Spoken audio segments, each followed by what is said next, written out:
Hey guys welcome to my channel. আমি মরাজারা করার কথা বলবো যে মেগাস্টারকে নিয়ে এত নোংরামি আমি সত্যি বলছি কখনো দেখিনি। শাকিব খানকে নিয়ে কি শুরু হয়েছে এটা? না মানে একটা ছবি ফ্লপ হোক বা সেই ছবিটা আন্ডার পারফর্ম করুক বা যাই করুক না কেন, প্লিজ ছবিটা ভালোভাবে সেই যে একটা বিরাট সাড়া ফেলা বক্স অফিসে সেটা হয়নি। এটা প্রোডাকশন পর্যন্ত স্বীকার করে নিয়েছে। প্রোডাকশনে মানে সেটা তাসনিয়া ফারিন হোক, সেটা জ্যোতির্ময় কুণ্ডু হোক, সেটা শাকিব খান হোক, প্রত্যেকেই কিন্তু এটা বলেছে যে তাদের যে এক্সপেকটেশন ছিল সেই অনুযায়ী চলেনি, ছবিটা সেই লেভেলে ভালো হতে পারেনি তার বিকজ অফ নানান রিজন। কিন্তু ওই দিনকে ওই প্রেস মিট এবং ওই যে স্পেশাল স্ক্রিনিং, সেই স্ক্রিনিংয়ে মেগাস্টার নাকি এবার এবার এতগুলো অ্যালিগেশন ওঠার পরে ফাইনালি এবার অ্যালিগেশন কি, যে মেগাস্টার নাকি, আমার খুব খারাপ লাগছে এই কথাগুলো বলতে, এটা নিয়ে কন্টেন্ট বানাতে আমার খারাপ লাগছে, কারণ আমি কোনোদিন শাকিব খানের ব্যক্তিগত জীবন নিয়ে কন্টেন্ট বানাইনি কখনো। তার কটা ওয়াইফ, তার কি এবং আমরা যখন কাজ করা শুরু করিনি শাকিব খানকে নিয়ে প্রিয়তমার আগে, তখন একটা খবর উঠেছিল। সেই সময় আমরা সবাই বোধহয় কম বেশি একবার করে ভিডিও বানিয়েছিলাম শাকিব খানকে কেন্দ্র করে, যে একটা রেপ কেস উঠেছিল শাকিব খানের এগেনস্টে। এরকম ধরনের জিনিসপত্র হয়েছিল। বুঝতেই পারছো যে কতটা ভয়ানক জিনিসপত্র শাকিব খানের এগেনস্টে অলরেডি হয়ে গিয়েছে। এরকম অ্যালিগেশন আগেও লাগানো হয়েছে এবং সেগুলো সত্যি কি মিথ্যে সেগুলো তো প্রমাণও হয়নি। এবং সে তো দেখো, শাকিব খান আজকে বহাল তবিয়তে কাজ করছে, যদি সবই সত্যি হতো তাহলে তো শাকিব খান বহাল তবিয়তে কাজ করতো না, হিসাব মতন তো তাই বলছে, তাই না? এত বড় একটা অন্যায় করে তো নিশ্চয়ই সেই প্রযোজনা সংস্থা বা সেই প্রডিউসার সেই তাহলে করতে পারতো। তো আপাতত আমাদের এখানকার আনন্দবাজারের পক্ষ থেকেও কিন্তু খবরটা করা হয়েছে, খুবই খুবই ডেডলি, ডেট্রিমেন্টাল এবং ভয়ানক বিষয়টা। কেন বলছি? কারণ আমাদের এখানে আনন্দবাজার হচ্ছে আমাদের এখানকার টপ কি বলবো মানে পোর্টাল আর কি। সেই পোর্টাল থেকে ও খবরটা করা হয়েছে। আমি না অবাক হয়ে গেলাম দেখে। এবং বাংলাদেশের পোর্টালগুলো এই খবরটা করেই যাচ্ছে এবং সব জায়গা থেকে এই খবরটা করা হচ্ছে। কি না, তাসনিয়া ফারিনকে নাকি হাত ধরে টেনে নিয়ে যাওয়া হয়েছে, তুমি আম, জ্বালা কানটা দিয়ে আগুন ধরায় দিছো, এরকম ধরনের একটা স্টেটমেন্ট শাকিব খান রেখেছে। তো যাই হোক, এই এই হচ্ছে সেই এখানে লেখা হয়েছে সাকিবের স্পর্শে অস্বস্তিতে অস্বস্তিতে জ্যোতির্ময়ী প্রিন্সের ব্যর্থতার শিকারের দিন অভিনেতা আচরণে অসঙ্গতি। এই লেখাটা, এই লাইনটা করা হয়েছে এবং প্রশ্নবোধক চিহ্ন দেওয়া হয়েছে, নট এক্সক্লেমেশন। লেখা হয়েছে সম্প্রতি প্রিন্স ছবির বিশেষ প্রদর্শনীতে শাকিব খানের আচরণে যেন ধরা পড়ল অসঙ্গতি, চোখে মুখে অস্বস্তির ছাপ দুই নায়িকার, জ্যোতির্ময়ী ও তাসনিয়া ফারিনের। এবং এই এই হচ্ছে সেই ছবি, এই হচ্ছে সেই দৃশ্য। এবার সত্যিই যদি তাসনিয়া বা জ্যোতির্ময়ী তারা দুজনে অস্বস্তি বোধ করে থাকেন, তাহলে আমার মনে হয় সবার সামনে এসে বলা উচিত পরিষ্কার কথা। আমি খুব নিউট্রাল কথা বলি ভাই, আমি খুব নিউট্রাল কথা বলি। সেখান থেকে দাঁড়িয়ে আমি এক্ষেত্রে তো পরিষ্কারভাবে বলবো যে তারা যদি অস্বস্তি প্রকাশ করতো বা তারা অস্বস্তি প্রকাশ করে, তাহলে তারা পাবলিকলি মিডিয়ার সামনে এসে বলুক সত্যি কথা। তারা তো বলেনি কখনো এরকম ধরনের কোনো কথা। আনন্দবাজার থেকে এরকম একটা কথা বেরোয় এবং এই যে একটা একটা তাসনিয়া ফারিনকে একটু জড়িয়ে ধরা বা ইয়ের কোমরে হাত দেওয়া, জ্যোতির্ময়ীর কোমরে, এটা কি কোনো নায়ক করেন না? মানে তাসনিয়া কেন, এটা এটা মানে তুমি বলো না, শাহরুখ খান থেকে শুরু করে সবাই করেন। কিন্তু কেন হঠাৎ করে এইগুলো নিয়ে প্রশ্ন উঠছে, কেন হঠাৎ করে এইগুলো নিয়ে কথা উঠছে? আই ডোন্ট নো, আমি জানি না। এটা কি শুধুমাত্র ফেশিয়াল এক্সপ্রেশনের জন্যই উঠছে শাকিব খান এরকম ধরনের, মানে হাতি কাদায় পড়লে চামচিকেতেও লাথি মারে? মানে একটা ছবি চললো না যেহেতু, সঙ্গে সঙ্গে সেই ছবিটার এগেনস্টে মানে সে কি লেভেলের নেগেটিভিটি রে ভাই, চরম লেভেলের নেগেটিভিটি। যাই হোক, আমি পড়ে যাচ্ছি খবরটা। বড় পর্দায় তাঁর হাতেখড়ি অভিনেতা তথা প্রযোজক দেবের বিপরীতে তারপরেই নতুন নতুন কাজের সুযোগ আসে ওপার বাংলা থেকে। ধারাবাহিকে অভিনয়ের মাধ্যমে দর্শকের নজর কাড়েন জ্যোতির্ময়ী কুণ্ডু। বর্ধমানের মেয়ে কলকাতায় নিজের জমি শক্ত করা খুব একটা সহজ ছিল না। দেবের পর সাকিবের সঙ্গে প্রিন্স ছবিতে নায়িকা হিসেবে কাজের সুযোগ। ঈদে ছবি মুক্তি পায় বাংলাদেশে, যদিও সফল হয়নি। গুচ্ছ অভিযোগ ছবিকে ঘিরে, ব্যর্থতার দায় স্বীকার করেও নিয়েছেন সাকিব। সম্প্রতি ছবির বিশেষ প্রদর্শনীতে অভিনেতার আচরণে যেন ধরা পড়ল অসঙ্গতি, চোখে মুখে অস্বস্তির ছাপ দুই নায়িকা জ্যোতির্ময়ী ও তাসনিয়া ফারিনা। যা লেখা হয়েছে তাই পড়ছি কিন্তু, হ্যাঁ আমি এই যে দেশে বিদেশে ঘুরে ঘুরে শুটিং হয়েছে সাকিবের প্রিন্স ছবির। ভারতেও কয়েকদিন শুটিং করে যান, তবে ছবির সাফল্য পায়নি। মুক্তির দিন থেকে নানা প্রযুক্তিগত ত্রুটির কারণে সমালোচিতও হয় সিনেমা। সম্প্রতি ঢাকার উত্তরায় একটি প্রেক্ষাগৃহে সিনেমাটির বিশেষ প্রদর্শনীর আয়োজন করা হয়। সেখানেই সাকিব বলেন, আমি যখন প্রিন্স সিনেমার গল্প শুনেছি তখন মনে হয়েছিল এটি আমার জীবনের সবচেয়ে বড় সিনেমা হতে যাচ্ছে। হয়তো সময়ের স্বল্পতার কারণে আমরা সেটা করতে পারিনি। এই জন্য নির্মাতা সহ সবার পক্ষ থেকে আমি দুঃখ প্রকাশ করছি। আমি আমার পরবর্তী ছবিতে ত্রুটিগুলো খেয়াল করব। এটা আমার খুব ভালো লাগে শাকিব খানের, এই জিনিসটা তো বলতেই হয়। আহ, একদিকে যেমন এটা ঘটেছে, তেমনই সাকিবের দিকে দাঁড়ানো দুই নায়িকার চোখ মুখে ধরা পড়ে অস্বস্তি।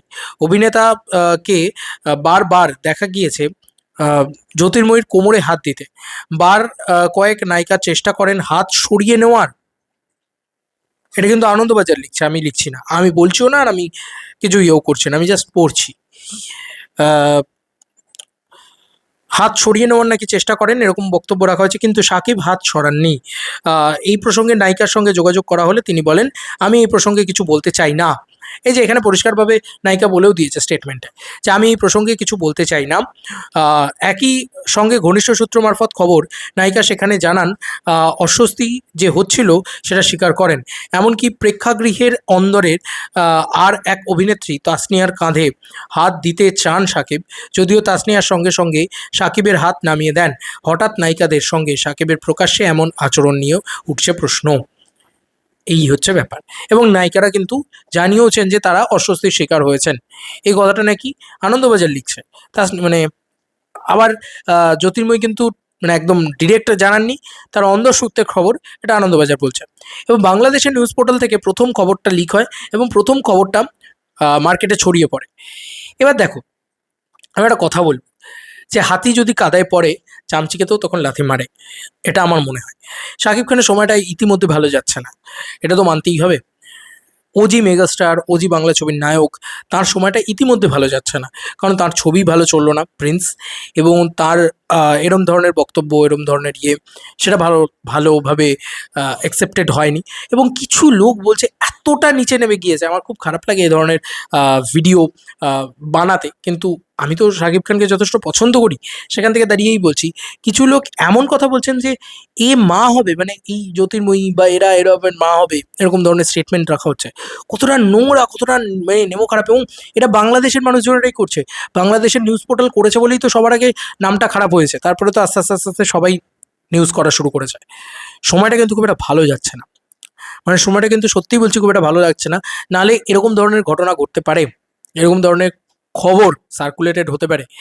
এবার কিছু শাকিব খানের ঘনিষ্ঠ সূত্র মারফত খবর, যে জ্যোতির্ময়ী নাকি রাত্রিবেলা শাকিব খানের সাথে মানে খাওয়া দাওয়াও করে, আহ, মানে সব কিছু হয়েছে, কথাবার্তা হয়েছে, তখন নাকি সবাই হাসাহাসি করেছে, সবাই একসাথে ছিল, তাদের কিন্তু কোনো রকম নিজেদের ভিতরে নাকি কোনো রকম কোনো সমস্যা হয়নি। আবার আনন্দবাজারকে জানিয়েছে যে এ প্রসঙ্গে আমি কোনো কথা বলতে চাই না। তো কে সত্যি, কে মিথ্যে, কে ঠিক, কে বিঠিক আমি জানি না, তবে আমার মনে হয় শাকিব খান একজন বিচক্ষণ মেগাস্টার, তিনি একজন বড় নায়ক, তিনি এ ধরনের আচরণ করবেনই বা কেন? ঠিক আছে, এবং ফিল্ম ইন্ডাস্ট্রিতে কেউ কাউকে জড়িয়ে ধরা, কেউ কাউকে ধরে দাঁড়ানো, কারোর কোমরে হাত দেওয়া ইত্যাদি তো খুব ন্যাচারাল, খুব নর্মাল একটা থিং, খুব নর্মাল একটা বিষয়, তাই নয় কি? আচ্ছা, আরও কিছু কথা আমার বলার আছে। একটা পোস্ট আমি বাংলা চলচ্চিত্র জগৎ থেকে দেখেছি, সেটা নিয়ে আমি একটুখানি, ওই যে হাতি বললাম না, হাতি ইয়েতে পড়লে, পাঁকে পড়লে সবাই চামচিকেতেও লাথি মারে, এই ঘটনাটা, এই যে এবারে এত কম মাল্টিপ্লেক্স কালেকশন এসছে, কিন্তু এই পোস্টটা করা হয়েছে, ঠিক আছে? এই হচ্ছে শাকিব খানের মাল্টিপ্লেক্স কালেকশন। একটুখানি খবর পড়ি, হ্যাঁ। হাতি গর্তে পড়লে পিঁপড়েও লাথি মারে। যেমন এইবার ঈদে প্রিন্স সিনেমার ইস্যুর কারণে সাথে নেগেটিভ রিভিউয়ের জন্য আন্ডার পারফর্ম করছে। আর তখনই কিছু ভুঁইফোড় পেয়েছে গ্রুপে ট্রোল হচ্ছে 2023 থেকে কোনো সিনেমাই তো এক এই 3টে সিনেমার মাল্টিপ্লেক্স কালেকশন ব্রেক করতে পারেনি, সিঙ্গল স্ক্রিন কালেকশন তো দূরের কথা, এই কালেকশন ব্রেক করে তারপর বলো যে শাকিব খান এর দিন শেষ। আর সবচেয়ে বড় কথা হলো, সিনেমা যদি সাধারণ দর্শকদের ভালো না লাগে, সেখানে টম ক্রুজ বা শাহরুখ খানের মতো বিগ স্টার থাকলেও কাজ হয় না।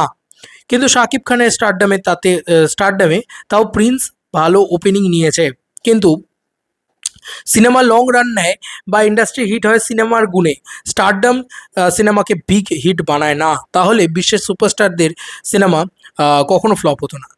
এবার কি এই মেগাস্টারের ক্রেজ, কি এই মেগাস্টারের পাওয়ার! 15 কোটি টাকা তুফান, 15,29,00,000 টাকা, 15,05,00,000 টাকা বরবাদ, 11 কোটি টাকার মাল্টিপ্লেক্স কালেকশন হচ্ছে কি বলে তোমার, কি যেন বলে, তাণ্ডবের। তো এই কালেকশনটাকে কেউ নাকি বিট করতে পারেনি, কেউ বিট করতে পারেও না। সহজে। তো this is the scenario, this is the ultimate কথা। কি বলি বলো তো? মানে শুনতেও খুব খারাপ লাগছে, ভাবতেও খুব খারাপ লাগছে যে কেন আমার বাংলার নায়কটার উপর এরকম অ্যালিগেশনস লাগবে, কেন এই ঘটনা ঘটছে, কারা এর পিছনে রয়েছে, কারা শাকিব খানের পিছনে লাগছে, এইটা সবার আগে জানতে হবে বন্ধু। শাকিব খানের পিছনে তো একটা একটা গ্রুপ লাগছেই, এটা নিয়ে কোনো সন্দেহ নেই। কারণ শাকিব খানের পিছনে লাগছে বলেই না এরম পরিস্থিতি তৈরি হচ্ছে, সব দিক দিয়ে নেগেটিভিটি, চারিদিক দিয়ে নেগেটিভিটি একসাথে, সবাই মিলে শাকিব খানকে শেষ করার একটা চেষ্টা চলছে। ঠিক আছে, এটা কারা সেটা জানতে হবে প্রথম, বা আমাদের জেনে লাভ নেই, শাকিব খানকে জানতে হবে। এবং আবার দিনের শেষে একটাই কথা বলে গেলাম, মেগাস্টারকে ভালো সিনেমা করতে হবে। মেগাস্টার খারাপ সিনেমা করে কিন্তু বেশি দিন সাস্টেনেবল হবে না, এটা খুব সত্যি কথা। আমি শাকিব খানের শুভাকাঙ্ক্ষী, ভালো চাই, সেখান থেকে দাঁড়িয়ে এই কথাটা বললাম যে শাকিব খানকে ভালো সিনেমা করতে হবে, নতুনদের সুযোগ দিলেই শুধু হবে না, স্কিলফুল নতুন ভালো ডিরেক্টরদের সুযোগ দিতে হবে। এবং এই যে কোমরে হাত দেওয়া হবে ইত্যাদি, একটা সিন দেখবে খুব ভাইরাল হয়েছিল, সারা অর্জুন, ঠিক আছে, সারা অর্জুন, রণবীর সিং সারা অর্জুনের গায়ে হাত দেয় না, এরকমভাবে হাতটাকে ইয়ে রাখে। এবার কিছু লোকের বক্তব্য, যারা শাকিব খানকে পছন্দ করেন বা শাকিব খানের শুভাকাঙ্ক্ষী মহল, তারা নাকি বলছেন যে জ্যোতির্ময়ী নাকি নিজে হাতটা টেনে নিয়ে, শাকিব খানের হাতটা টেনে নিয়ে জ্যোতির্ময়ী নিজের কোমরে রাখেন, এমন স্টেটমেন্টও কিন্তু চারিদিকে রয়েছে। আবার এটাও তো মানে ভিডিওর ভিতরে তো ইয়ে, এবং আমি যেখানে দেখলাম ছবিটাতেও যেটা দেখা যাচ্ছে, শাকিব খান কিন্তু হাতটাকে সাইডে ধরে রেখেছেন, পেটে দেননি হাতটা। তো যাই হোক, এটার ভিতরে অনেক রকম তরজা থাকবে, অনেক রকম থাকবে, এটা খুব নোংরা একটা বিষয় যদিও। তবে আমার মনে হয় যে সারা অর্জুনের যেটা রণবীর সিং দেখা গেছে যে এরকমভাবে হাতটাকে দূরে সরিয়ে রেখেছে ছবি তোলার জন্য। তো আমার মনে হয় মেগাস্টার না আরও অনেক বেশি সিনসিয়ার হয়ে উঠুন, কারণ আপনার শত্রুমহল বাড়ছে, আর কিছুই নয়। এটা আপনি ভালো মানুষ, আপনি যথেষ্ট ভদ্রভাবে কথা বলেন বলে আমি আপনাকে পছন্দ করি, আমার ভালো লাগে। এবং আমি ডেফিনেটলি জানি, হয়তো বা মন থেকে বিশ্বাস করি কিছুটা হলেও, যে শাকিব খান কখনো কোনো মহিলার এভাবে অপমান করতে পারেন না। সেক্ষেত্রে এতগুলো নিউজ পোর্টাল থেকে এত বড় এরমভাবে খবর আসছে যখন, এইটুকু বুঝে নাও যে শাকিব খানের শত্রু মহলটা বাড়ছে। তাই ইতিমধ্যে শাকিব খানের একটু সিনসিয়ার হওয়া উচিত, আরও সিনসিয়ার হওয়া উচিত। এবং আমি দেখলাম যেভাবে হাসি মজা করেছেন শাকিব খান, দরকার নেই শাকিব খানের এভাবে হাসি মজা করার। উনি শাকিব খান, উনি বাংলাদেশের অন্যতম বড় মেগাস্টার।